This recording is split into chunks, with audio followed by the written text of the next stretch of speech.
നിങ്ങളൊരു പുതിയ യൂട്യൂബറാണോ? നല്ല കണ്ടന്റ്സ് ഷൂട്ട് ചെയ്തിട്ട് വീഡിയോ എഡിറ്റ് ചെയ്യാൻ ബുദ്ധിമുട്ടുന്നുണ്ടോ? വാട്ടർമാർക്ക് വരാതെ പണം കൊടുത്തു വാങ്ങാതെ മൊബൈലിൽ എഡിറ്റ് ചെയ്യാൻ പറ്റിയ ആപ്പാണോ നിങ്ങൾക്ക് വേണ്ടത്? പണം മുടക്കി എഡിറ്റിംഗ് കോഴ്സ് ചെയ്യാതെ തന്നെ നിങ്ങളുടെ കയ്യിലുള്ള മൊബൈൽ ഉപയോഗിച്ച് വീഡിയോ എടുക്കാം, എഡിറ്റ് ചെയ്യാം.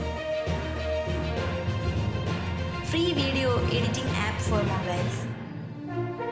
How to edit videos like a pro. Supporting apps for a complete YouTube video.